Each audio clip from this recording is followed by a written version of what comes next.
All right, everybody. I'm going to run through some terms before we get started here. But first, I just wanted to welcome everybody to our Aging in America and its Financial Healthcare Implications space.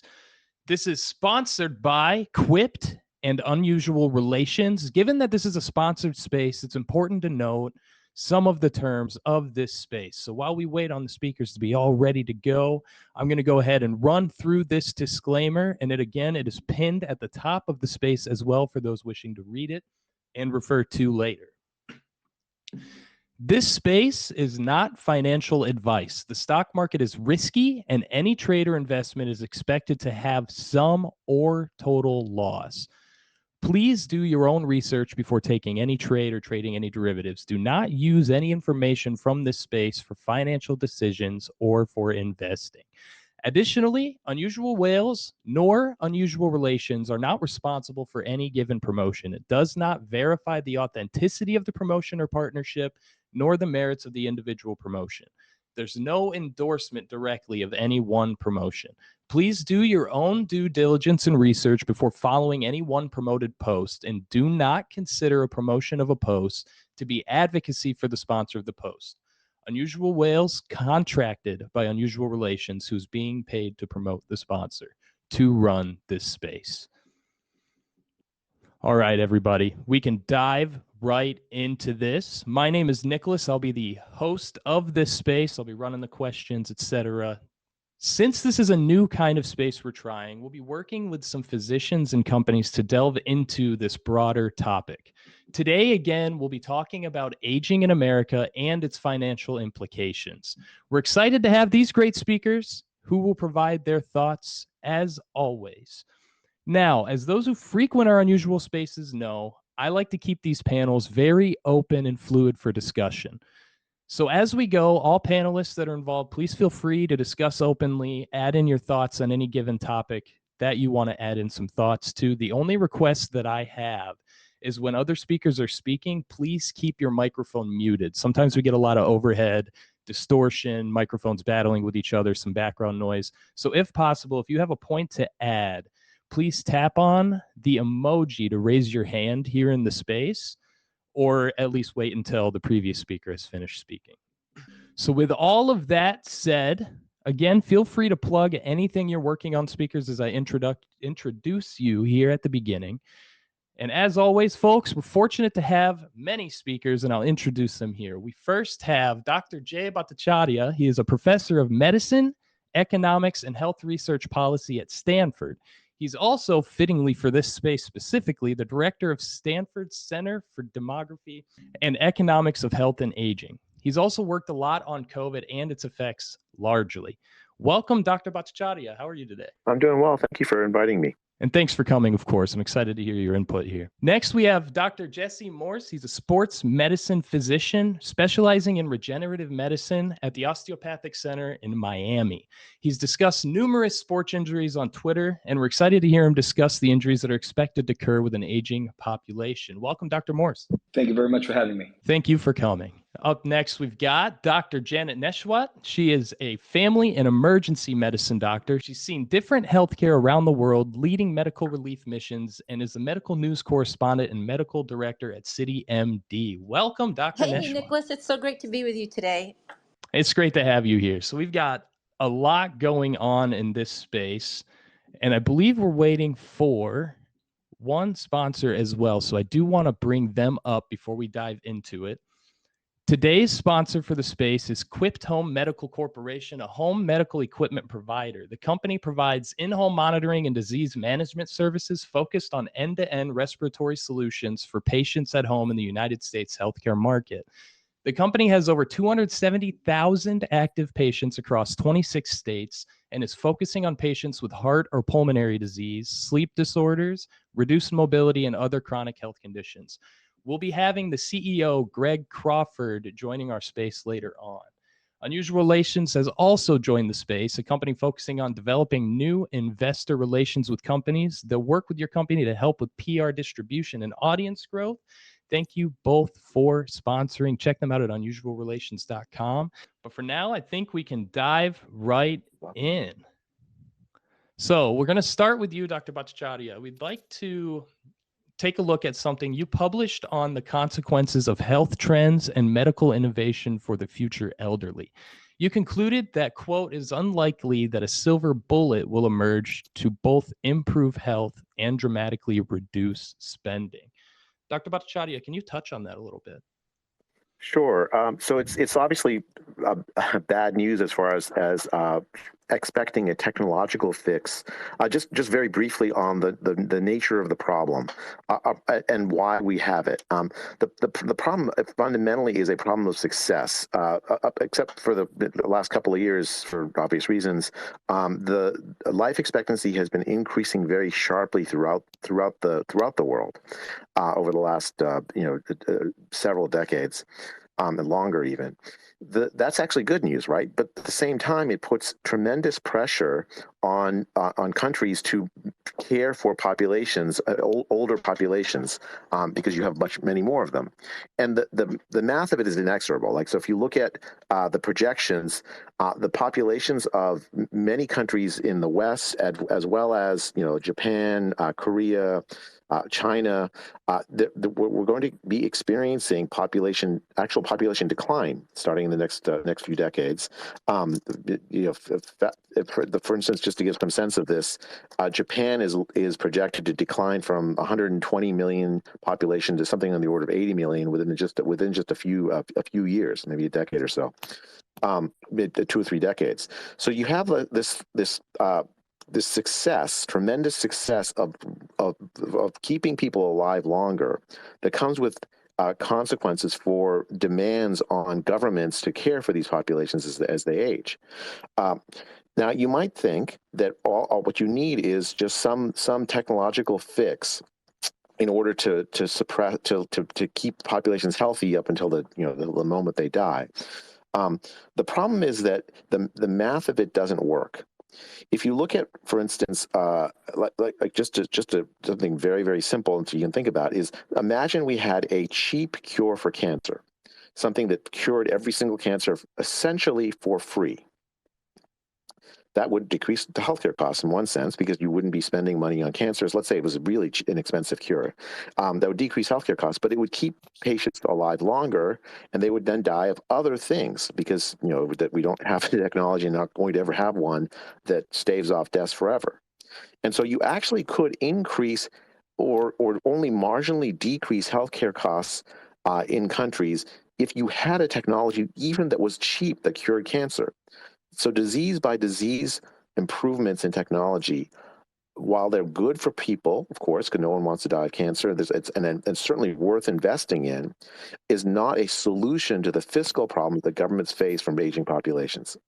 I think that's really a fundamental message that these things which I think we all think is good, improvements in health and longevity, and improvements in technology so that we can stay healthy for longer, come with costs. And it's costs that we ought to be willing to pay, or at least think about paying. We shouldn't expect them and hold it in the standard of reducing expenditures and solve this fiscal problem, which I honestly don't know a solution to. Thank you, Jay. And we'll definitely double back to that last point later on in the space as well, I think. For now, Dr. Neshwat, you've discussed at length policy and healthcare needs of the aging population on Fox and Friends. What do you think are the most necessary policy to address the economic needs of the aging U.S. population? And as well, if you have any comments on what Jay said, I'd love to hear those. And I totally agree with what Dr. Jay said. Absolutely. If you take a look at the average lifespan of around 73 years of age, and that may change as we advance our medicine, our technology, which is a blessing, but bittersweet, because if you look at the state of the economy and the inflation that we're dealing with, although inflation has gone down recently, we're still triple of what we were, a year ago. So at about 3%. And so with a fast aging population, usually that means fewer people are working in the economy. But with inflation, we're seeing I'm seeing my elderly patients sadly come out of retirement, especially because of the fact that a fifth of older Americans have had to spend, $2,000 to $3,000 out of pocket on healthcare in the past month alone. So, from a medical perspective, they're unable to make ends meet, meaning they're not able to get their insulin. They're not able to pick up their blood pressure medicines in a timely manner because of the cost of the other basic necessities. And so that's disheartening for me to see. That's why now more than ever, I think it's critical that we really try to focus on having consistent plans and protocols in place that focus on prevention, meaning, are my patients getting their mammograms? Are they getting their colonoscopies? Do they qualify to have a PSA level checked? Do they have, a geriatrician or a PCP that understands what is the most prevalent medical conditions in their age group? And that way we stay 2 steps ahead of it so that we can tackle it, predict it, see if they have a family history, for example. But all of this, combined, if you think about it, it's a strain as we get older, as we have an aging population with more baby boomers. It's a strain on the healthcare system right now. And just, think about what's one of the greatest financial burdens in our country, on our government. It's healthcare. We spend about 900 more than $900 billion every year on healthcare. Medicare, $755 billion, and those numbers are growing. So taking that into consideration and coming up with plans and protocols to address these complex issues and factors that we're seeing now that we didn't see 10 to 20 years ago, is something that we really have to make changes. Otherwise, we're going to see more seniors that have more progressive disease that aren't properly managed. So it's sort of a cycle, and it's more difficult and compounded by the fact that we have a shortage of doctors, especially primary care doctors, to help address and understand these needs. So, we just have to continue debates and sessions like this one, Nicholas, in order to address these issues and promote awareness so that we can tackle and take care of our elderly population who do have higher healthcare costs, as older individuals typically do, which strains not only them, but also, programs like Medicare, Medicaid, and even their families. I don't think anyone could have said that better themselves, Dr. Neshawat. Thank you. Thank you, Nicholas. Dr. Morse, a quick question for you. With your specialty in rehabilitative medicine, you've noted that many are using new varied treatment with or without evidence for healing injuries. So what are some of these medical equipments, and what do you see as the economic impact of them? Great question. So I approached the body a little bit differently. I started family medicine, and then I decided that big pharma and big insurance were making practicing primary care almost impossible. And I wasn't a big fan of seeing patients in 10 to 15-minute intervals and then spending 3 hours writing notes at the end of the day. So I decided to specialize in sports medicine. And then when that same mindset changed into sports medicine, I said, you know what, I'm going out of network and actually treating patients the way they deserve to be treated and seeing them for 45 minutes to an hour at a time. What I began is that when you get to actually listen to the patient and they tell you it's wrong, you can actually help to solve the problems with them. It's very hard to do in 10 to 15-minute intervals, especially if you're making them come back every week to basically finish the same conversation. What you start to see is a combination of accumulation of toxins, poor dietary habits, and then an addition of decreasing exercise, low vitamin D levels, and all of it starting to accumulate where their joints can no longer handle it. They become weaker and osteoporotic, and if they fall and were to break a hip or injure their knee, it becomes much more difficult to ambulate, to move around, to even have a normal quality of life. So I'm more proactive than reactive, or at least I try to be. And many of the different technologies and treatments we've been using for 30 or 40 years. And unfortunately, it's a combination between the studies not wanting to be completed, or they just take so long to complete, and we've just been using them so long. We know they work, and the risk profile is really low. something along the lines of PRP, which is platelet-rich plasma, pulling blood out of the arm, spinning it down, grabbing the plasma and the cytokines, and then injecting it back into the knee, hip, the shoulder, the low back, wherever you want to put it. That's what I personally specialize in. But then you can take it a step further and either take bone marrow out or take stem cells out of your fat, out of your adipose. And they even have stem cell lines that are from either amniotic tissue or something called exosomes. And each of these are massive doses of anti-inflammatory agents that basically decrease a lot of the inflammation, a lot of the issues, and help to re-stabilize the tissue so it can handle the load. My goal is to prevent someone from ever having to need a knee or hip replacement, because your body made the perfect form of a joint. So you will never get an arthritic joint, you'll never get a joint to be perfect in the form of a metal joint. You'll just never, the prosthetic is never as good as your original. So you ideally want to keep your original as long as you can. And unfortunately, the poor dietary habits have led to increased obesity rates, which has led to an increased injury rate, predominantly in the knee and the hip. And that has a kind of snowball effect. So people are having to have surgery earlier because their joints cannot simply handle the amount of stress we've added to it. Then you add the amount of inflammation into the diet, and at that point, they're completely inflamed. They're in a lot of pain. They can't move a whole lot, and they're miserable. So I work in my clinic on not only decreasing the issues directly at the joint level if they want that, but I also remove a lot of the toxins, whether it's heavy metals or mold or any chronic viruses or COVID or Lyme disease or anything along those lines.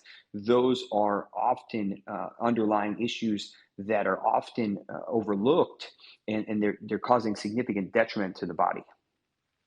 All right. Now, does anybody, before we move on to the next question, have anything to add to what any of the other panelists have said thus far?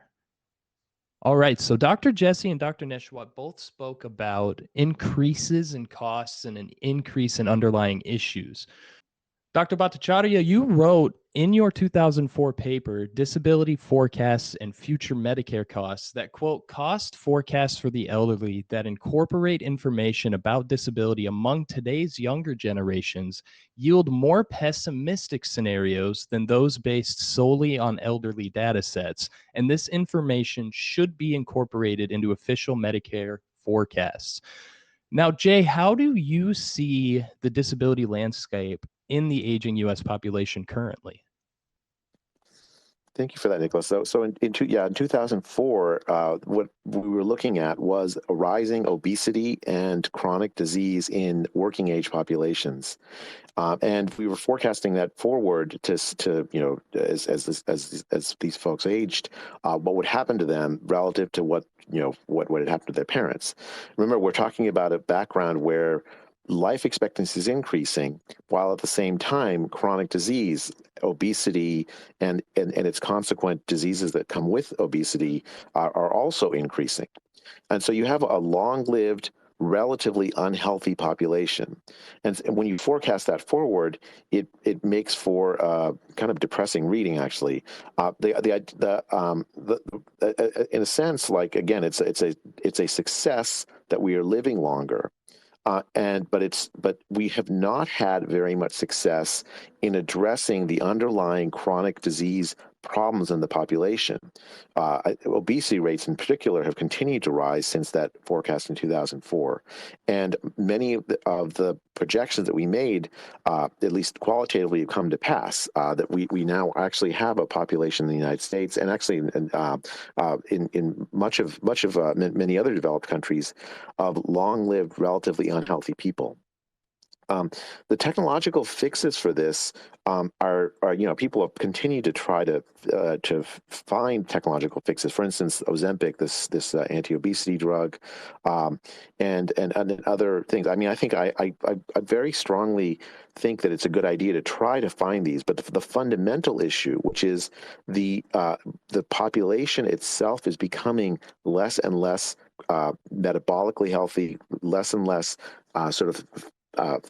fit, while still living longer hasn't been solved, and I don't see anything on the horizon technologically that would address that. And until that happens, what we'll have is technological fixes and technological proposals that will address particular needs. And again, I'm in favor of those things, but they will not address the fiscal challenges of caring for population. So, for instance, in particular, Medicare, which in the United States pays for health insurance for people over 65 for severely disabled populations. The fiscal challenge for Medicare are tremendous. Part A trust fund is scheduled to go bankrupt sometime around 2030. Not that many years from now. The fixes basically that have been implemented for Medicare spending over the last decade or so have essentially focused on trying to limit expenditure growth. What that means is pay less, pay less to doctors, pay less to hospitals, and of course there's tremendous pushback from those groups, to try to reverse that. So what we have is a situation where I think if we look at it seriously, we may come to some conclusion about what to do, but it's going to involve fundamental trade-offs unless there's some magic bullet that actually makes us age and stay healthy at the same time, which I've not seen. The kinds of technological advances we've had are likely to increase, not decrease, the kind of tension we're going to face in coming years over the fiscal pressures of caring for older populations. Thank you, Jay. Does anybody have anything to add to what Jay just said? Please, I'd like to comment on a couple of things. Yeah, please. So I think a lot of the problem, especially in American medicine, is we are way too reactive and not proactive enough.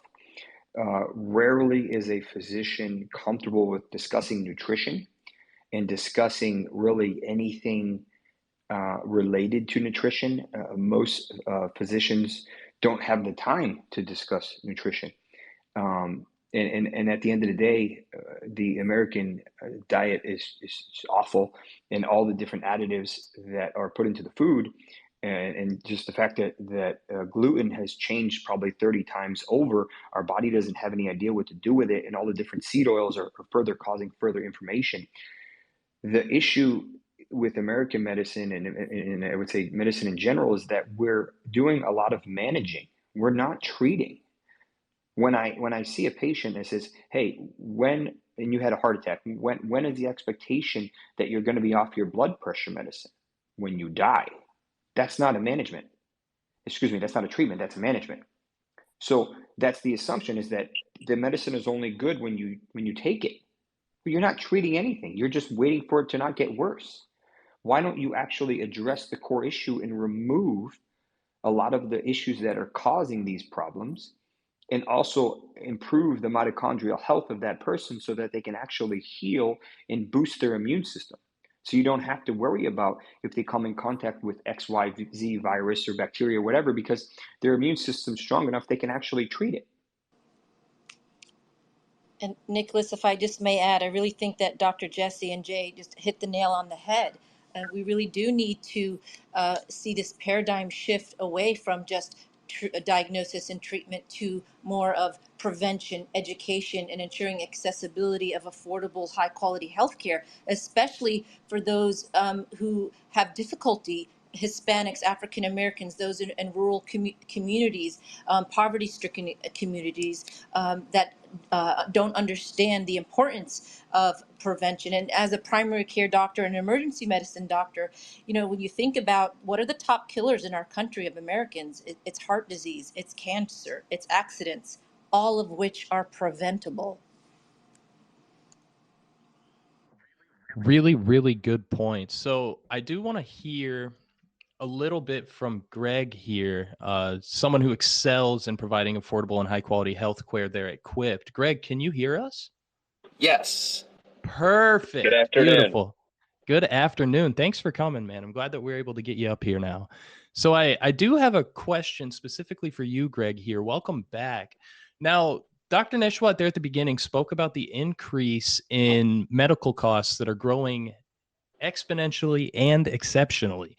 For those who don't know, Quipt is a respiratory and a home medical equipment provider. In Quipt's recent earnings report, Greg, you said the company continues to experience robust demand for respiratory equipment such as oxygen concentrators, ventilators, as well as the CPAP resupply and other supplies business. And you also reported a customer base increase of 58% year over year to 140,515 unique patients served in fiscal Q3 2023. And Greg, a couple questions here on that. Where is that increase coming from, and how much can be contributed to an aging population in the US? And how does the company handle population decline and age, as Jay and Dr. Neshwat said? Yeah, absolutely. All very good questions in that. I mean, we've got some really bullish tailwinds in our industry and that's really kind of propelling it. But just to kind of back up, the DME market itself in that is sitting at about $60 billion.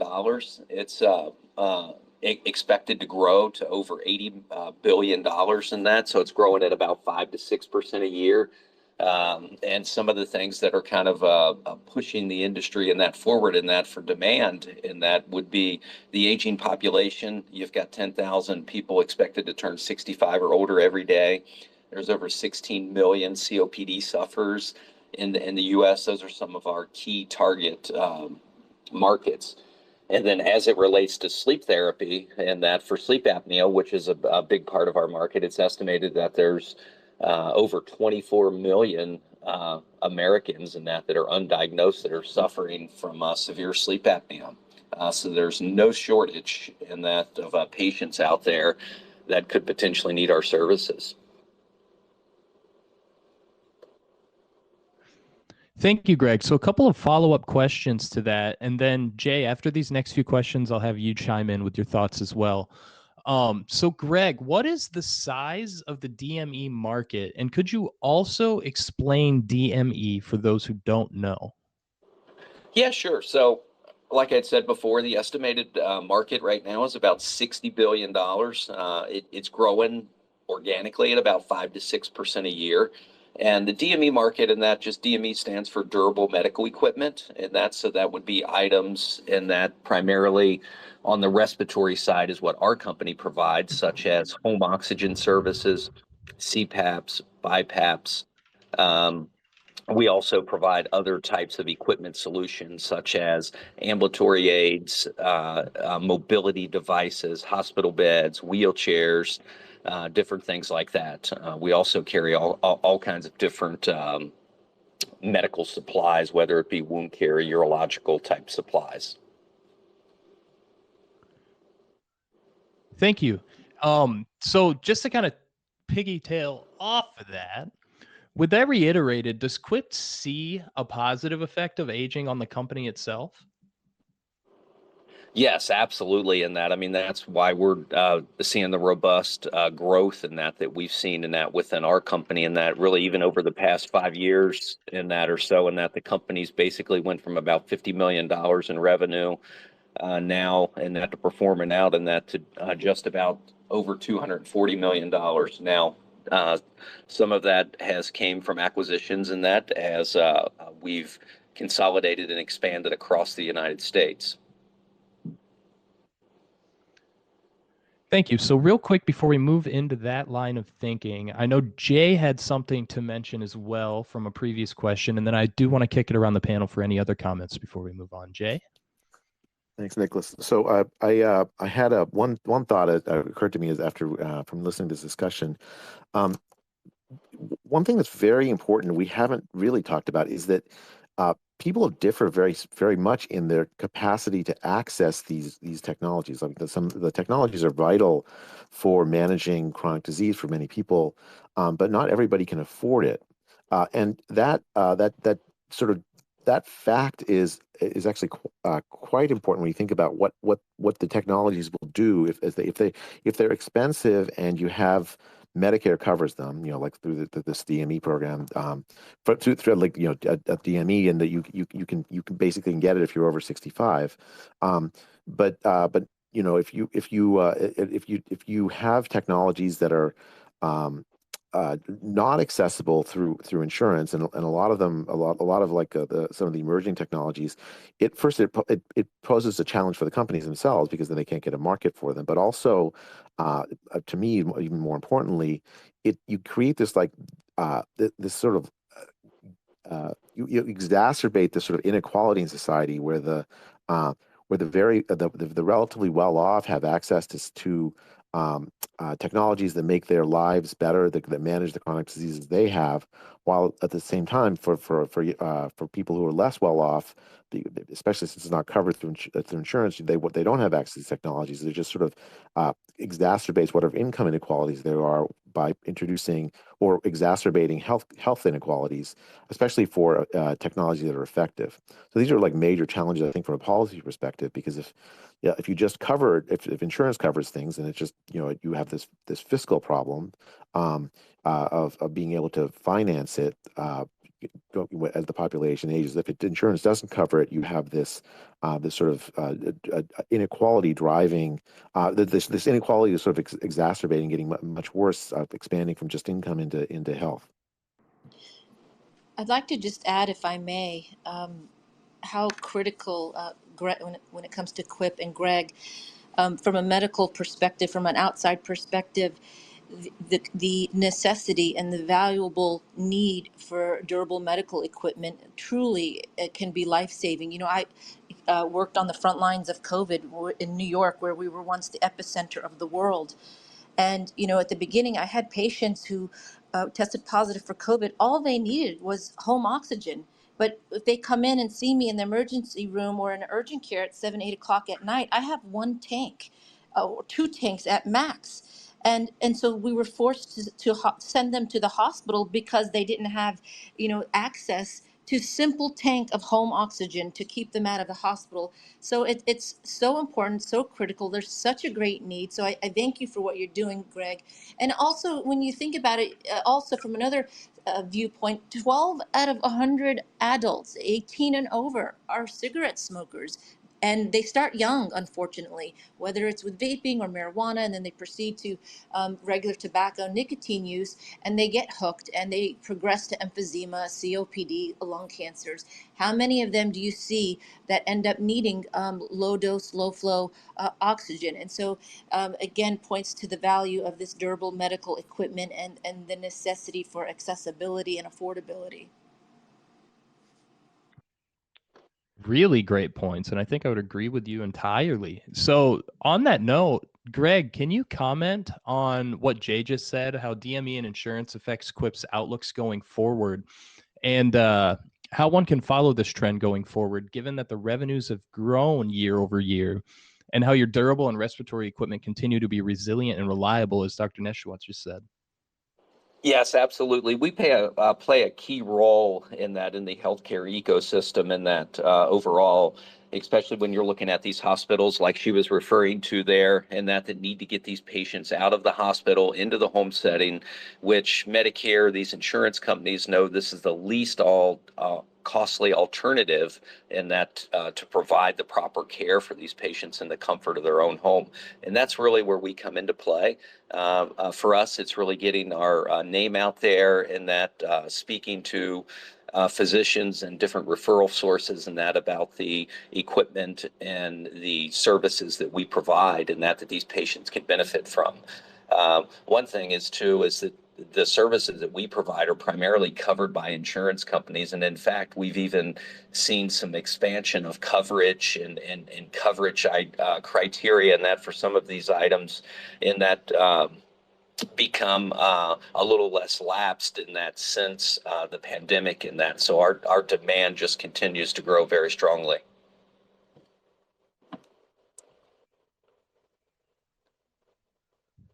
Thank you, Greg. Sorry about that. Forgot to turn my microphone back on. So real quick, I do want to pivot here a little bit to a report that Jay had put out. In a recent report, Jay, you spoke about the 4 main keys to future pension and healthcare spending, specifically old age dependency ratio, labor force participation rate, the pension participation rate, and the pension generosity in the future. Can you explain which of these factors are most important for an aging population? Well, so they all sort of work together to sort of determine both the availability of money for governments to pay for healthcare and the quality of aging for the populations of people as they age. So for instance, the labor force participation rates. What's happened over the last decades is that the number of elderly individuals who qualify for pension benefits, for Social Security, for health insurance and healthcare benefits, is expanded along with the size of those populations. And of course, there's tremendous inequality, especially in the availability of pension benefits and so on. While at the same time, the workforce per person that's on support has decreased. I mean, I think in the 1980s, the number of workers per retired people was something on the order of 4, and now it's on something on the order of 2.5. So you have fewer workers supporting the well-being of older populations. It's going to put a lot of pressure both on the workers to have enough have enough output to support the needs of the elderly population. And so how do you square this circle? So you end up in a situation where a lot of our politics has to do with the fact that the math just doesn't work. You don't want to reduce the amount of benefits that older folks get, because the quality of life really depends, especially for people on fixed income, on the availability of pension benefits, Social Security benefits, and of course the availability of excellent health care, so that people can have a retirement that's with a high quality of life. At the same time, you have workers with tax rates that are higher. You end up with a sense that people won't be able to keep the promises that governments won't be able to keep the promises they make, and so you end up with politics of essentially politics across generations that are more adversarial than maybe they had been when the population wasn't shrinking and getting older and older. So I think that's really the fundamental thing. I don't know. Again, I don't have an answer to this, but I do see the tension. I don't see how that tension decreases in the future, and I think technology is going to be a very important contributor to try to help with this. I'm not optimistic particularly that technology will solve that particular tension, even as it does make the lives of people but potentially better if they're effective in addressing particular health needs. Thank you much, Jay. So, Greg, since we missed you there at the beginning, I do have a few follow-up questions given the discussion thus far. Sure. First, organic growth in QIP has picked up above where it has been historically, per your earnings report. What do you see as the leading factor contributing to this, Greg? Yeah, there's no question. It's the demand for the products and that we've been discussing in that today. You also recently, Greg, received national contracts with United Health and Aetna. What do these contracts do for you, and is there more to get? Have recent acquisitions helped out in this area? Yes, absolutely. And that kind of landing 2 national contracts with 2 of the largest payers inside the United States. And that is really significant for us. And really what it does is it gives us the ability in that to continue to expand our continuum of care across the United States, and that with these contracts, and that to be able to serve more lives without having to worry whether or not we can accept the insurance. And there's no question in that the geographical expansion in that we've seen over the past several years, and that basically growing from about 7 states to now 26 states with over 115 locations, and that has been a big factor in that, along with. and that the quality of care and that we've provided these patients, that's helped us obtain these national contracts.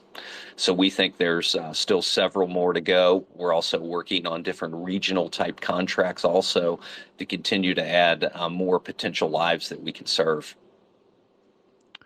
And so, kind of in that same vein of thought, it's understood that Quipt recently made an investment in DME scripts for e-prescribing. Will the future aging population be more technologically advanced? And if so, how will that affect care in the future, Greg? Yes, DME Scripts, that was an independent e-prescribing company specifically in that for durable medical equipment and supplies. So essentially it gives the physician and that the ability in that to order this equipment in that online really helps reduce a lot of the burdensome paperwork, reduce a lot of the friction points in that to get patients set up timely in that on equipment. So there's no doubt that e-prescribe in that is the future of DME. If you go back a couple decades ago, or maybe even more in that, you've seen the same thing kind of happen in that in the pharmacy benefit in that where most prescriptions in that are now all coming over in that electronically in that to your pharmacy and that you're really not getting a handwritten prescription. And that has not happened yet in DME, so we think that's still a game changer for us in the future. Thank you, Greg. Really great responses there. So real quick before we move on to the next panel question, does anyone on the panel have any comments on what Greg said? Maybe any opinions or feedback on the future of e-prescribing? I would just say it's definitely a necessity, especially when you're not in the office. So looking forward to it. Fair enough. So I'm going to move into our next line of questions here.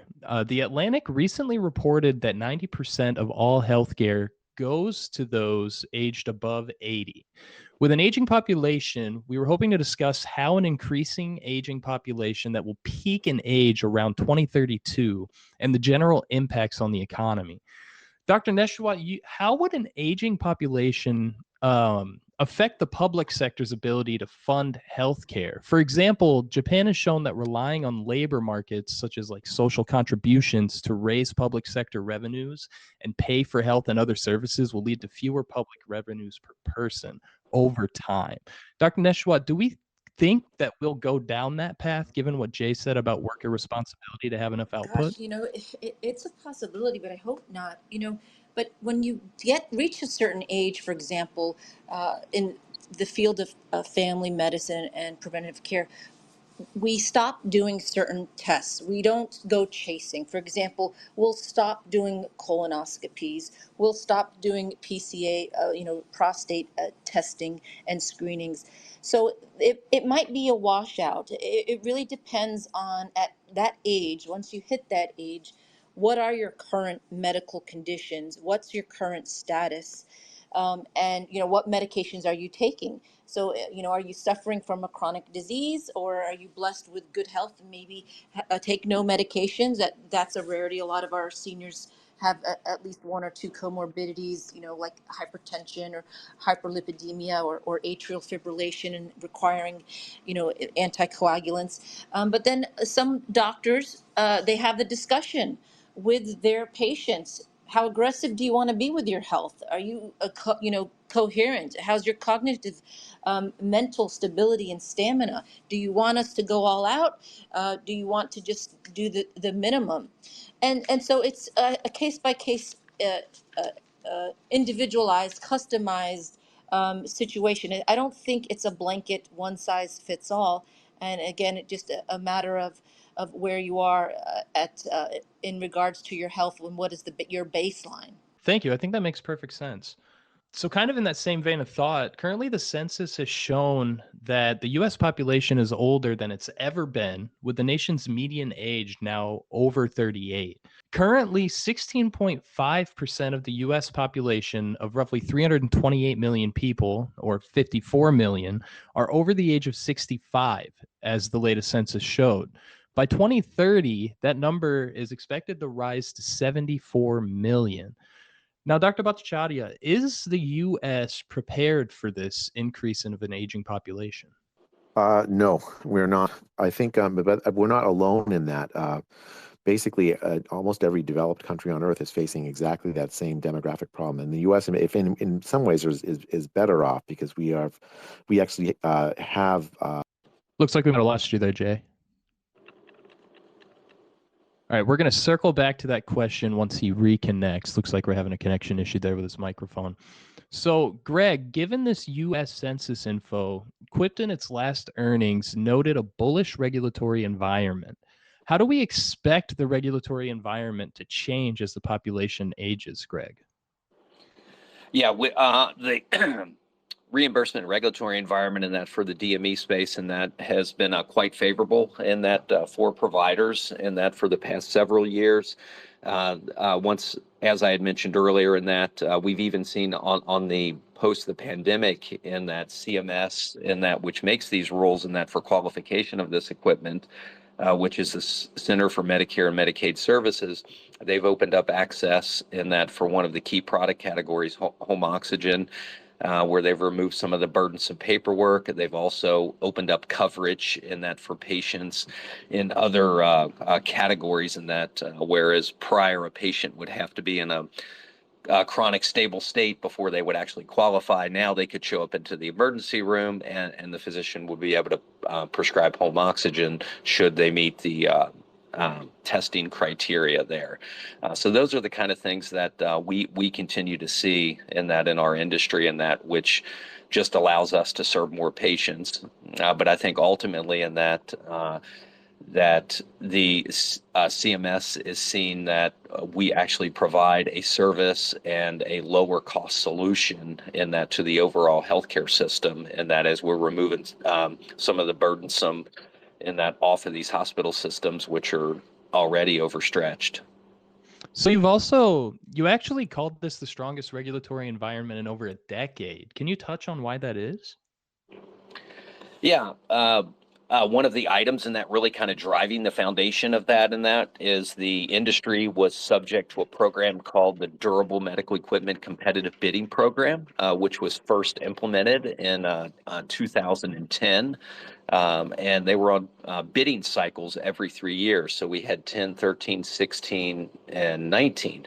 19 ended up getting delayed until 2021. And then in 2021, CMS had published that they were going to remove all of the product categories, 13 product categories, which was essentially everything that Quipt provided in that to its patients under that coverage from the competitive bidding program.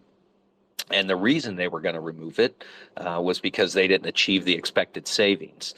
So I think it kind of points to that something we had thought as a company and really as an industry is that they had quote, and that there was no more meat left on the bones for them to do that. And then I also believe in that on the backside of the pandemic here, they seen that the DME industry and that once again could really be a part of the solution to deliver quality care at home at a less expensive cost. Perfect. Thank you, Greg. Jay, looks like we've got you back. If you'd like to continue your thoughts here on the U.S. preparedness for an aging population. Sorry, I was disconnected somehow. The problem for the future is that 74 million that you mentioned, Nicholas, is an enormous fiscal challenge. It's not just 74 million people; it's 74 million people that will have tremendous healthcare needs, that will have tremendous needs for social needs. Just to give some sense of this, the kinds of physicians that we have now. We'll need many more oncologists, many more cardiologists, many more geriatricians.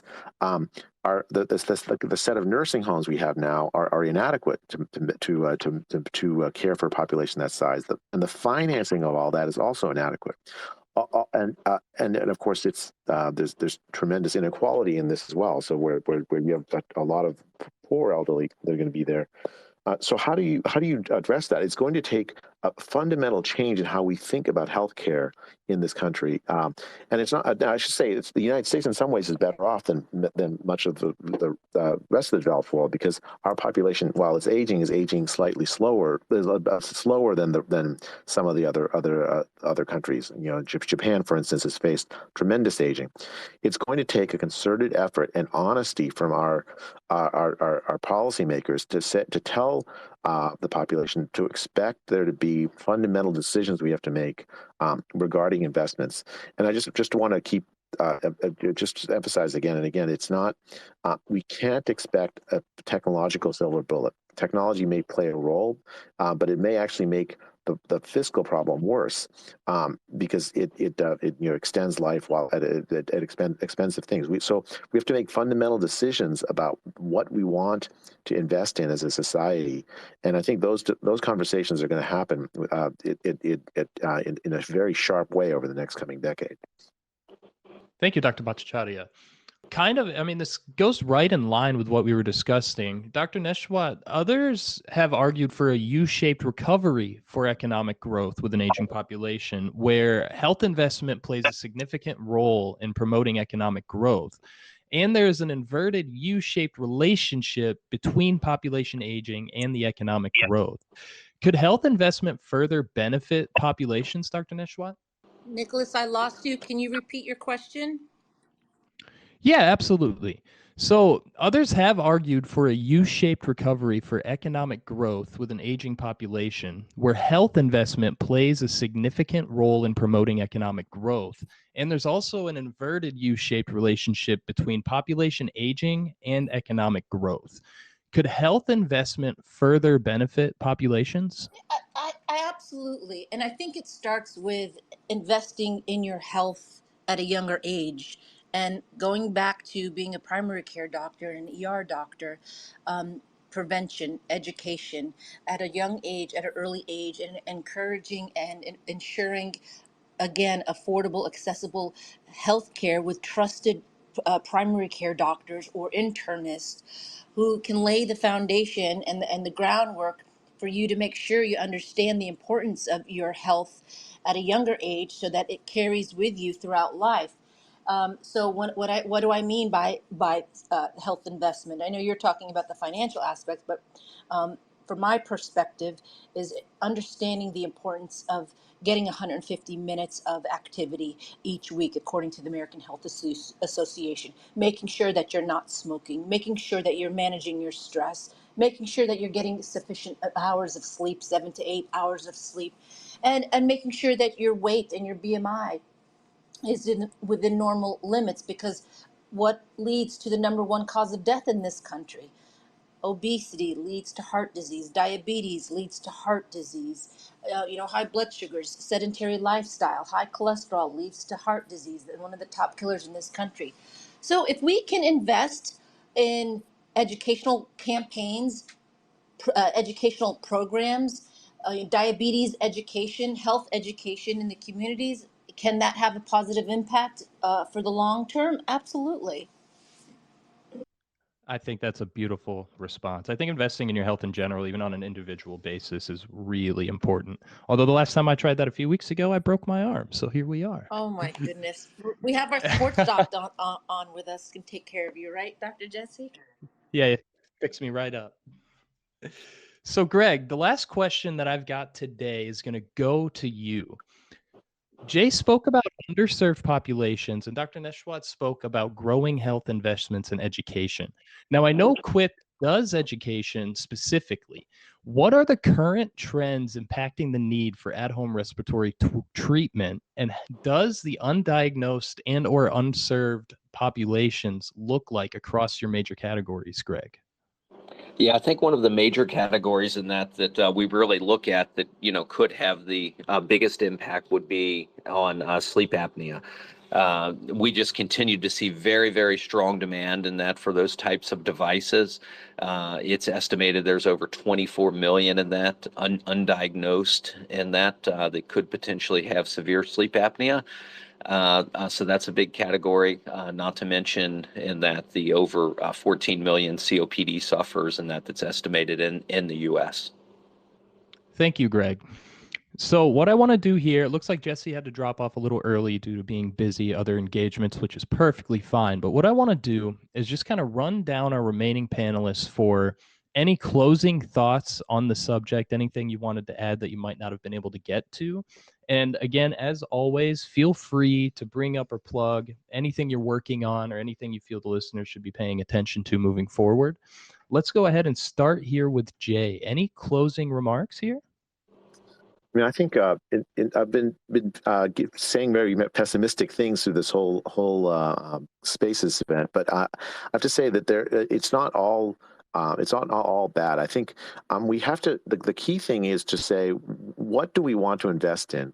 As new technologies come out, we have to remember we shouldn't necessarily require them to like lower spending. I completely agree with Dr. Neshwat's emphasis on individual things that you can do to improve your health, sleep, improve nutrition, focus on metabolic health. I think a lot of these things are actually don't involve very expensive interventions, but they do involve a kind of a reorientation of our thinking. I do at the same time, I do think that the next few years are going to be very challenging, and I don't want to sugarcoat that. Thank you for the opportunity to talk with you all. Bye. And thanks for coming and giving your expertise. Very useful for this panel, Jay. Thank you. Greg, do you have any closing thoughts, anything you wanted to touch on, maybe about QIPT or about the environment we're seeing with aging populations here? Yeah, I think primarily with the aging population in that, and then as it kind of relates to QIPT in that, I mean, we're sitting in a very good spot in that to really be able to remove some of the burdensome in that off of the traditional healthcare system, and that with being able to treat patients in their home. And also at the same time, it's very cost effective in that for insurance companies to do so. And I think that's why we continue to see a very, very strong demand for our products for the very foreseeable future. Thank you, Greg. And thanks again for coming. Really good feedback here, especially on the topic of DMEs and their importance moving forward. Thanks again for coming, Greg. Yes, thanks, everyone. Dr. Neshwat, last but not least today, do you have any closing remarks or anything you wish you could have talked a bit more about and didn't get to? I just want to say thank you so much, Nicholas, to you and Unusual Whales. And it's such an honor and privilege to be on with you and Greg and Dr. J and Jesse.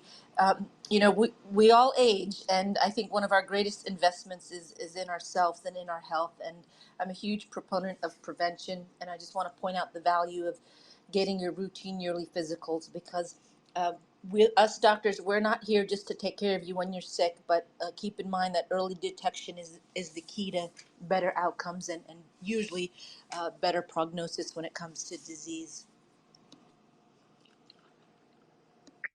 Beautifully said, Dr. Neshwat. Thank you again for coming.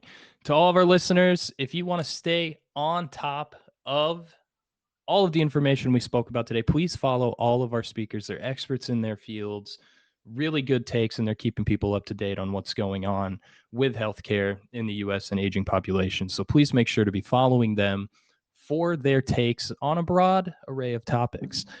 Thanks, everybody, for coming. If you came in late or you missed anything, you didn't miss anything. This was recorded, as always, and will be released later as an Unusual Whales podcast on Spotify and Apple Pod. Thanks again to our sponsors, QIPT and Unusual Relations, and of course to Dr. Neshwat, Dr. Bhattacharya, Dr. Morse, and our man, Greg. Thanks for coming, everybody, and we'll catch you on the next one. Take care.